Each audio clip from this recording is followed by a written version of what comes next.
नमस्कार दोस्तों, आज मैं आपको बाबा खाटू श्याम के फाल्गुन मेला वर्ष 2026 की संपूर्ण विस्तृत कथा सुनाने जा रहा हूं। यदि कथा कहानी अच्छी लगे तो कृपया लाइक करें, शेयर करें।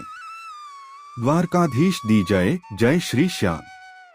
वर्ष 2026 के फाल्गुन मेले में श्याम भक्तों ने पिछले सभी वर्षों के रिकॉर्ड तोड़ दिए। यह केवल भीड़ का रिकॉर्ड नहीं था, यह आस्था, भक्ति और समर्पण का महासागर था। यह कथा उसी ऐतिहासिक फाल्गुन मेले की है जो राजस्थान के पावन धाम खाटू श्याम मंदिर में आयोजित हुआ। फाल्गुन मेला 2026 आस्था का महासागर। एक भूमिका, श्याम धाम की पुकार। राजस्थान के सीकर जिले में स्थित खाटू नगरी हर वर्ष फाल्गुन मास में भक्ति का विराट उत्सव देखती है, किंतु वर्ष 2026 का फाल्गुन मेला कुछ विशेष था। ऐसा लग रहा था जैसे स्वयं श्याम बाबा ने अपने भक्तों को विशेष निमंत्रण दिया हो। फाल्गुन शुक्ल एकादशी से लेकर द्वादशी तक लाखों करोड़ों श्रद्धालु देश विदेश से उमड़ पड़े। सड़कें, गलियां, धर्मशालाएं, पंडाल सब श्याम नाम से गूंज रहे थे। हर ओर एक ही उद्घोष, हारे का सहारा, बाबा श्याम हमारा। दो पौराणिक आधार, कौन है खाटू श्याम? इस मेले की महिमा समझने से पहले यह जानना आवश्यक है कि खाटू श्याम जी कौन हैं।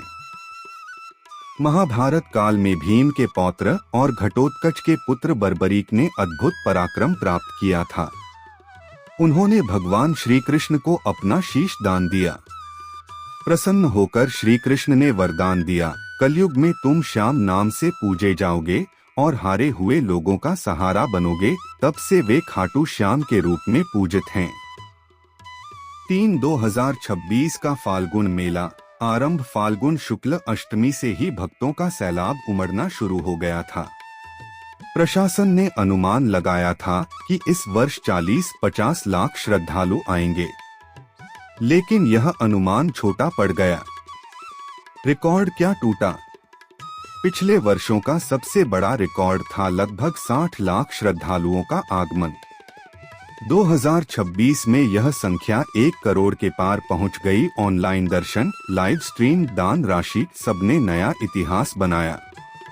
24 घंटे लगातार चलने वाले कीर्तन मंडलियों की संख्या भी दोगुनी रही। 4 भक्तों का सैलाब, आस्था का दृश्य। दिल्ली, हरियाणा, पंजाब, गुजरात, महाराष्ट्र, बंगाल, दक्षिण भारत, हर दिशा से भक्त पैदल यात्रा कर पहुंचे।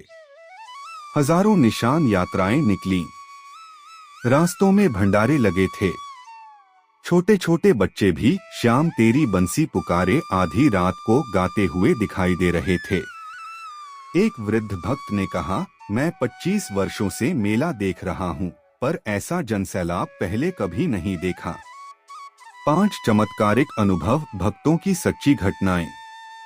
घटना 1, असाध्य रोग से मुक्ति। जयपुर की एक महिला जिन्हें वर्षों से गंभीर बीमारी थी, मेला 2026 में मनौती लेकर आईं। उन्होंने निशान चढ़ाया और अखंड कीर्तन में बैठीं।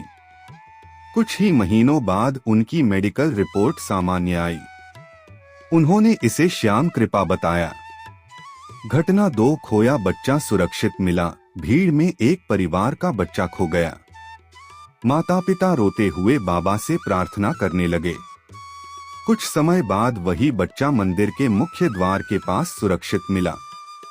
उसने कहा, एक नीले वस्त्र वाले बाबा ने मेरा हाथ पकड़कर यहाँ बिठा दिया। परिवार की आंखों में आंसू थे। 6 कीर्तन की रात, भक्ति का महासागर। फाल्गुन एकादशी की रात पूरा खाटू नगरी रोशनी से जगमगा रही थी। भजन गायक श्याम तेरे लाखों दीवाने गा रहे थे। सैकड़ों ढोलनगाड़े, फूलों की वर्षा, गुलाल की बौछार। ऐसा लग रहा था जैसे वृंदावन स्वयं खाटू में उतर आया हो। 7 प्रशासन और व्यवस्था, अभूतपूर्व प्रबंधन। 2026 में प्रशासन ने डिजिटल टोकन सिस्टम लागू किया। ड्रोन कैमरे, medical camp, 24/7 control room, live CCTV monitoring. इतनी विशाल भीड़ के बावजूद व्यवस्था अनुकरणीय रही। 8 दान और सेवा का रिकॉर्ड। भंडारों में लाखों लोगों ने भोजन किया। रक्तदान शिविरों में रिकॉर्ड संख्या। मंदिर को दान राशि ने भी पिछले वर्षों का आंकड़ा पार किया। 9 सोशल मीडिया पर धूम। यूट्यूब, फेसबुक, इंस्टाग्राम पर फाल्गुन मेले की वीडियो ट्रेंड कर रही थीं। खाटू श्याम फाल्गुन मेला 2026 विश्व स्तर पर ट्रेंड में रहा। आध्यात्मिक संदेश। इस मेले ने केवल भीड़ का रिकॉर्ड नहीं तोड़ा, बल्कि यह संदेश दिया, जब आस्था सच्ची हो तो श्याम स्वयं मार्ग प्रशस्त करते हैं। निष्कर्ष। इतिहास में दर्ज 2026। वर्ष 2026 का फाल्गुन मेला इतिहास में स्वर्ण अक्षरों में लिखा जाएगा। यह मेला केवल एक धार्मिक आयोजन नहीं था, बल्कि यह आस्था का महासंगम था, जहां अमीर गरीब का भेद मिट गया, भाषा और प्रदेश की सीमाएं टूट गईं। केवल एक नाम शेष रहा, श्याम। दोस्तों, आप इस फाल्गुन मेले में कब जा रहे हैं? कमेंट्स कर जरूर बताने का कष्ट करें। प्यार से बोलो जय श्री श्याम। हारे का सहारा बाबा श्याम हमारा। दोस्तों, यह कथा आपको कैसी लगी? यदि अच्छी लगी हो लाइक व शेयर करें और बीकाजी भक्ति ऑफिशियल चैनल को सब्सक्राइब करने का कष्ट करें, ताकि जब भी मैं अगली कथा कहानी चैनल पर डालूं तो उसका नोटिफिकेशन आपको तुरंत मिल जाए। दोस्तों, अगली बार आप कौन सी कथा कहानी सुनना चाहते हैं? कमेंट्स कर जरूर बताएं। साथ ही यदि कथा कहानी सुनाते समय किसी प्रकार की कोई भूल हो गई हो तो क्षमा करना। कथा सुनने के लिए आपका बहुत बहुत धन्यवाद। हर हर महादेव। जय श्री कृष्णा। जय श्री श्याम।